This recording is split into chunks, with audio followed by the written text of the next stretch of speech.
The cantina on Station Omega 7 was packed with a dozen different species, but everyone gave the corner booth a wide berth. That's where Jake Morrison sat across from his Zelothy partner. Watching the alien's 4 eyes dilate in what he'd learned was pure terror. "You're joking?" Crex's mandibles clicked nervously, his blue-scaled hands gripping the table. "Please tell me you're joking." Jake took another sip of his synthetic whiskey. "I'm not. I told you about my ex-girlfriend Emma because you asked why I don't date anymore. But the things you described..." Crex's voice dropped to a whisper, his universal translator crackling with stress. "She tracked your location through 17 systems?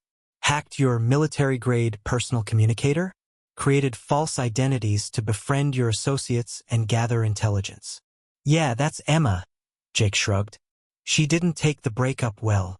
Crex's secondary arms emerged from under his cloak, a sign of extreme agitation Jake had only seen during firefights. "In Zelothy culture, what you're describing would require an entire intelligence agency. The resources alone..." "She's a kindergarten teacher," Jake interrupted. "Works with 5-year-olds. The glass in Crex's hand shattered. Around them, conversations stopped. A Rigelian merchant quickly gathered his goods and left. The bartender, a sturdy Chromac who'd survived 3 wars, suddenly remembered urgent business in the back room. "A teacher of younglings possesses these capabilities?" Crex's translator was now adding harmonic overtones of panic. "What do you teach your intelligence operatives then?" Jake laughed, but it came out bitter. "You don't get it. Emma wasn't trained for this.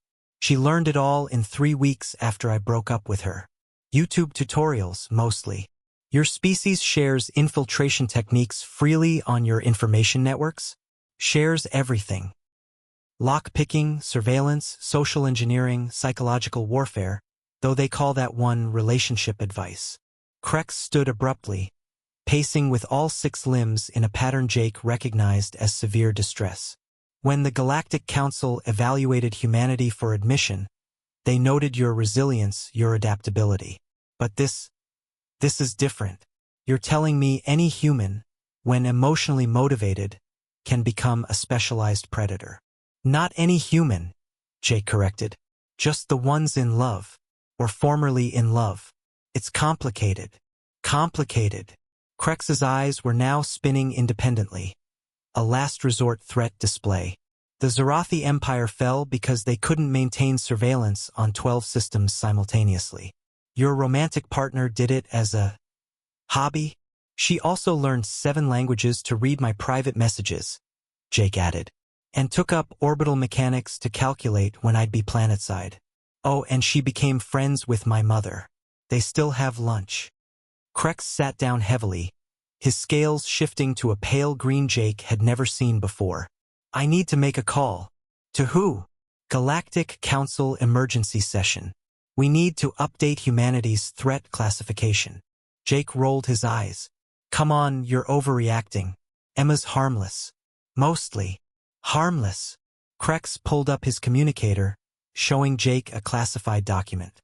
"The Vorthan hegemony employs 12,000 individuals in their intelligence ministry. According to what you've told me, they could be replaced by one emotionally compromised human female." "When you put it like that, and you broke this creature's heart?" Crex interrupted. "Are you insane?" Before Jake could answer, his communicator buzzed. He glanced at it and paled. "What?" Crex demanded. "Emma just sent me a message. She knows I'm on this station." "That's impossible. This location is classified. We're using military encryption, false identities, 7 proxy jumps through. She says hi to you, by the way. Describes you as the sweet blue one with the nervous tick in his lower left eye." Crex's nervous tick became significantly more pronounced. "She's watching us? Now?" The alien's voice synthesizer actually glitched. "Through military-grade station security?" Jake read the rest of the message. "She says she's not watching. Just wanted me to know she's happy I found a friend. And that she's dating someone new. A Thraxian ambassador. The Thraxians control 16 trade routes," Crex whispered. Their diplomatic corps has influence across half the galaxy. Yeah.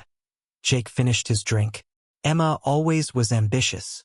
Later, when the Galactic Council reviewed humanity's status, they added a new subcategory to the threat assessment: emotionally motivated human females.